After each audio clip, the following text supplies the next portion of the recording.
I need to talk to you guys about the OneFootball app. See, the OneFootball app is the best football app there is out there, and I use it for a load of different reasons. It's great for transfer rumours, team news and starting 11s, which is actually really useful when I'm making these tactical videos.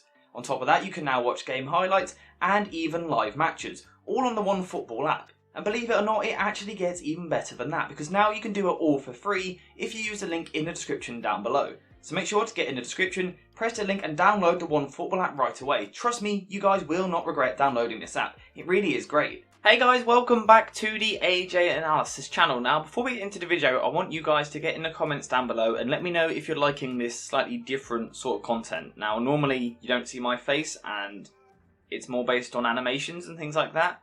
Whereas in these videos, I'm talking through it with you and saying what I'm showing on the screen. So let me know what you enjoy more, because I'm happy to do either type of content. It really is down to you guys. But with that out of the way, today we are talking about Bayern, we're talking about Nagelsmann, we're talking about his tactics and his setup this season.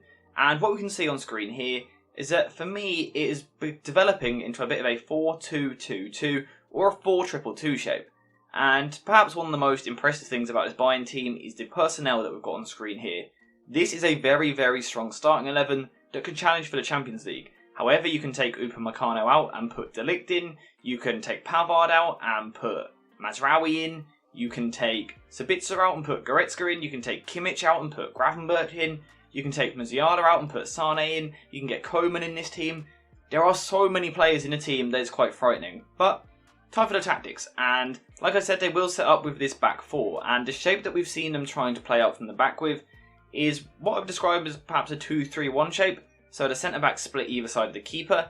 We then have the full-backs in this line here. One of the midfielders is then dropping in. Now, at the moment, that is Sabitzer, with Goretzka out injured. So at the moment, Sabitzer is playing this role, and he's doing a very good job. So that's our 2, that's our 3, and then Kimmich is our 1 just in front. And yeah, they play the ball up from the back as we would expect from Bayern, and particularly in the Bundesliga, their team is much better than the rest of the teams in the league. It's quite as simple as that.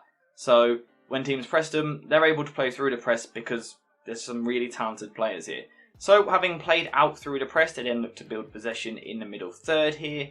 And it starts off as a bit of a 2-4 shape, which is what you'd expect in a 4-2-2. It is this 2-4 shape with the centre-backs being very comfortable on the ball and then 2 very technically gifted midfielders in front of them. Now, at the same time, this can change, and there's one little pattern we've seen developing already, and that is Upamecano comes across a little bit, and then Pavard plays a little bit deeper, and now it's a bit more of a back 3. And then this allows Alphonso Davies to move forward. So now we've got a bit more of a 3-2 base shape at the back. And this isn't their general shape, but it's a little pattern that we're seeing. And what happens basically is Davies pushes up here and Musiala drops in. Now this drags the defender with him, so he's able to get the ball, turn, and then play Davies. And the athleticism, the pace, the strength of Alphonso Davies, we all know how dangerous it is. Hopefully this year he can go a year fully fit with no medical scares. That'd be brilliant for him on a personal level and on the football pitch as well. Because getting into these forward areas here, with Bayern not really playing like a natural winger on this side of the pitch, it is going to leave a lot of space out here. And that is something that Davies can really take advantage of. Now, down the other side, it's not quite the same. Pavard doesn't have that same attacking intent. Mazraoui could come in and do it, but for now, Pavard is starting the season as the right back.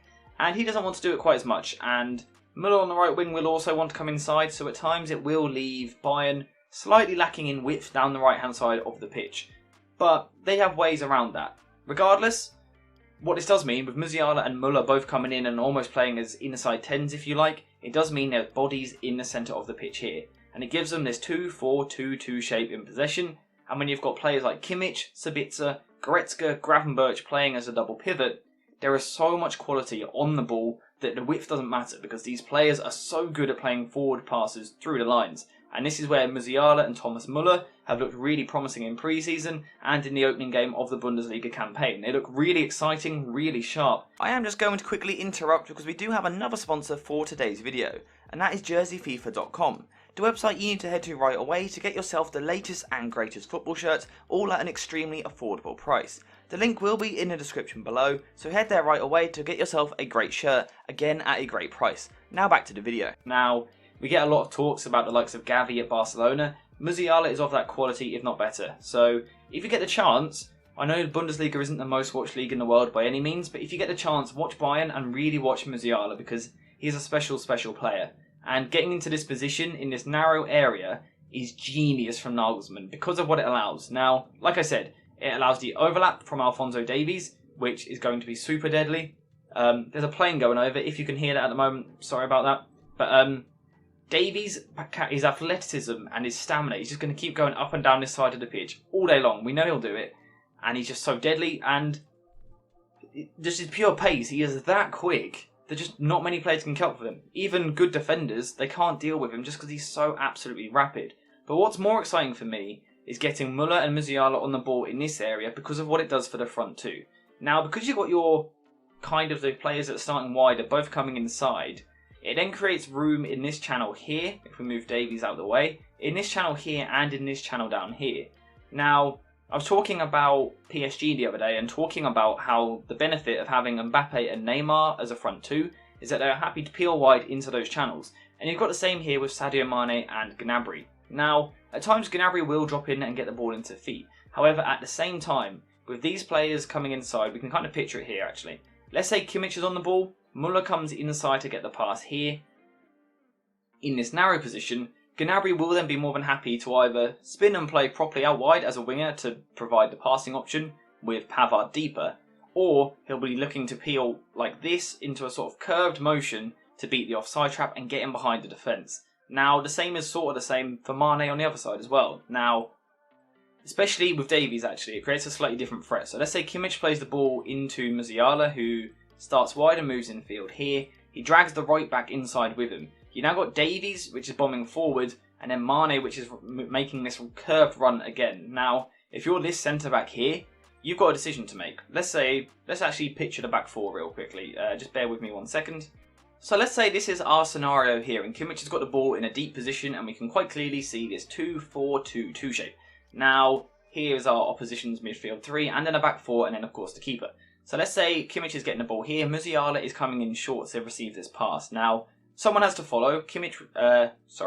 Someone has to follow. This player here will be caught in between here, kind of pressing Kimmich, kind of covering Musiala. And what this is going to do, because Musiala's come from this position, it drags the fullback out. The fullback has to follow that run. Now, the issue is, you've got Alphonso Davies bombing forward, like I keep saying. Now, if the opposition winger isn't going to track him, then Davies is going to find himself in space. But more importantly, look at the space that has now become available for Sadio Mane in this area here. Now, last season at Liverpool, he began playing up front, and he really is a master of movement off the ball in these areas. He's not an explosive winger like he used to be. He is much more intelligent with his movement in behind the defence. And if this right back is going to be caught out between Musiala and Davies, then Mane is going to absolutely run riot. And particularly in the Bundesliga, where teams play quite a high line notoriously, then Bayern are going to have a lot of success against that, because players like Mane and Gnabry are just going to wreak havoc. And the same is kind of the case down the other side. It's not quite the same. Again, Müller wants to move more central and get the ball here. Pavard isn't going to push forward quite as much, so it might be a bit more straightforward for the opposition. However, still just the combinations of Müller and Gnabry, they're that good at football that it's still going to cause problems. Now, for that reason, from an attacking point of view, Bayern are going to do very, very well in the Bundesliga this season. They always do. They always score a lot of goals. And even without Lewandowski, Nagelsmann is making a good adjustment here to the front two, where one can drop deep, one can go in behind, or they can both go in behind, that are going to cause a lot of problems. But importantly for a Nagelsmann side, and particularly in the Bundesliga, the home of the Gegenpress, Bayern are going to be good off the ball as well, and that's something they need to improve this season. However, by having 6 players so central in the middle here, you've always got 2 lines of 3, a line here and a line here. And what this means is if you lose the ball here, say Gnabry is on the dribble and loses the ball here, and the ball gets worked to the opposition centre-back who plays inside to the 6, there are so many players that are going to get around him. We've seen it already in their opening game of the campaign where they won quite comfortably, and I think it's quite scary. Now, it'll be interesting to see how that transitions into the Champions League, because it will leave gaps out in these wide areas here with the fullbacks pushed high. But just the pure energy and the pressing efficiency of this team alone is going to win Bayern the ball in this area a lot. And then once they win the ball here, that's when they're really dangerous, because 2 quick passes and you've got your striker one-on-one with the goalkeeper. And in Gnabry and Mane, you've got 2 pretty good finishers. They're not Robert Lewandowski, however they are very confident goal scorers. and I'm really looking forward to seeing this Bayern team this season. My prediction is that they will win the Bundesliga this season. I don't think too many people will disagree, but I think the Champions League is where we need to watch them this year. Last season in the Champions League, Nagelsmann's in-game management let them down a little bit against Villarreal in particular, and they were a bit too hot-headed in their approach. I think he will have learned that lesson as a young manager. I still think he's a top manager. And I think this Bayern team in this 4-2-2 structure, I think they're going to be really dangerous this season. I can't wait to see them, and I will be covering some of their big games this season. So make sure to subscribe to the channel if you want to see that. But yeah, that's my thoughts. Let me know what you think in the comments down below. Thank you guys for watching, and I'll see you in the next one.